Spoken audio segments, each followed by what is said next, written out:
Orfeu era poeta e músico, filho da musa Calíope e de Eagro, rei da Trácia. Era o músico mais talentoso, e quando tocava sua lira, que lhe fora presenteada por Apolo, os pássaros paravam de voar para escutar, e os animais selvagens perdiam o medo. As árvores se curvavam para pegar os sons no vento. Ele foi um dos argonautas que ajudou Jasão na viagem para buscar o velocino de ouro. Durante a ida, acalmava os tripulantes. Durante a volta, Orfeu salva os outros tripulantes, quando seu canto silenciou as sereias, responsáveis pelos naufrágios de inúmeras embarcações. Orfeu apaixonou-se por Eurídice e casou-se com ela.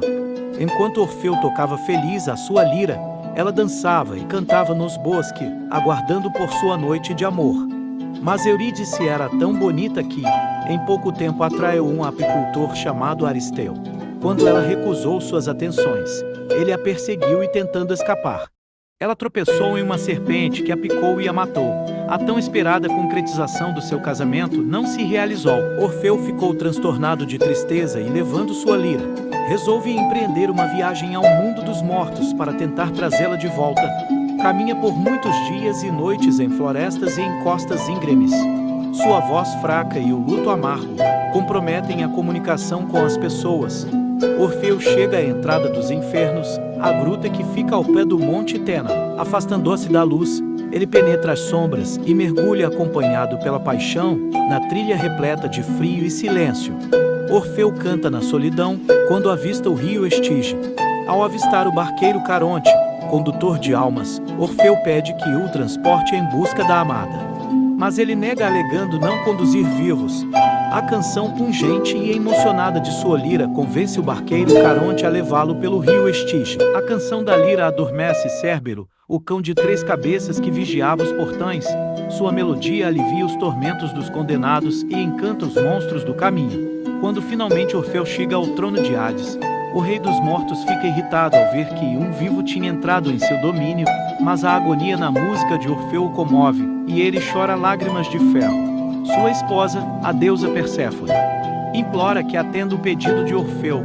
Assim, Hades atende seu desejo. Eurídice poderia voltar com Orfeu ao mundo dos vivos, porém com a condição de que não olhasse para ela até que estivessem à luz do sol. Orfeu parte pela trilha íngreme tocando músicas de alegria e celebração, guiando a sombra de Eurídice de volta à vida. Porém, perto da saída do túnel escuro, desconfiado de que pudesse ter sido enganado por Hades, ele se vira para certificar-se de que era Eurídice que o seguia. Por um momento ele a vê, mas aos poucos ela vai desaparecendo, e apesar de gritar seu nome, ele a perde para sempre. Em total desespero, Orfeu passou a vagar pelo mundo. Tornou-se triste e passou a exercer o orfismo, uma espécie de serviço de aconselhamento, em que ele ajudava a outros com seus conselhos, mas não conseguia resolver seus próprios problemas. Recusava-se a olhar para outras mulheres, até que, furiosas por terem sido desprezadas, um grupo de mulheres selvagens e frenéticas, chamadas Mênades, o atacaram atirando dardos. Os dardos de nada valiam contra a sua música, mas elas, abafando sua música com gritos, conseguiram atingi-lo e o mataram. Depois despedaçaram seu corpo e jogaram sua cabeça cortada no rio Ebro, que flutuava cantando. Eurídice, Eurídice, as 9 musas, Calíope e suas irmãs, reuniram seus pedaços e os enterraram no Monte Olimpo, e desde então, os rouxinóis cantaram mais docemente que os outros, pois assim Orfeu, na morte, se uniu à sua amada Eurídice. As Mênades, que tão cruelmente mataram Orfeu, não foi concedida a misericórdia da morte. Quando elas bateram os pés na terra em triunfo, sentiram seus dedos entrarem no solo. Quanto mais tentavam tirá-los, mais profundamente eles se enraizavam, até que elas se transformaram em silenciosos carvalhos. E assim permaneceram pelos anos, batidas pelos ventos furiosos, que antes se emocionavam ao som da lira de Orfeu. O mito de Orfeu e Eurídice nos ensinam que tudo o que fazemos nasce de um desejo, de um propósito ou uma promessa. No entanto, a concretização pode ser comprometida pela impulsividade e pela imprudência. Muitas vezes na vida nos desviamos dos nossos objetivos porque nos deixamos distrair, o que pode levar ao encontro com a serpente, que pode destruir tudo o que havíamos construído antes. O mito mostra que a parte atingida de Eurídice foram os pés, símbolo de que só podemos caminhar quando temos a prudência de sabermos por onde estamos andando. Alguns caminhos podem nos levar aos lugares onde o sofrimento estão nos esperando, e os quais podemos evitar usando a consciência.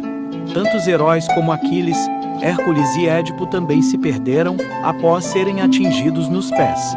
Por causa de sua distração e vulnerabilidade relacionados ao signo de Peixes, é próprio do ser humano tornar-se inconsolável diante das perdas e, assim como Orfeu, é natural tentar se recuperar das perdas. Podemos nos recusar a seguir adiante na vida, perseguindo um objetivo fracassado ou não aceitando acontecimentos inevitáveis, como a morte, por exemplo, algo que já foi e que não retornará, ou dedicarmos a ajudar a outros que sofrem.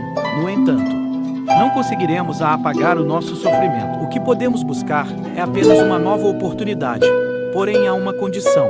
Assim como Orfeu, não podemos voltar para trás, para o passado.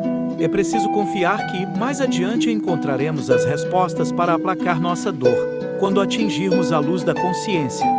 Mas se não cumprirmos essa condição, nossa dor pode se tornar maior e nos destruir. E estaremos fadados a permanecer eternamente num tempo que não volta mais.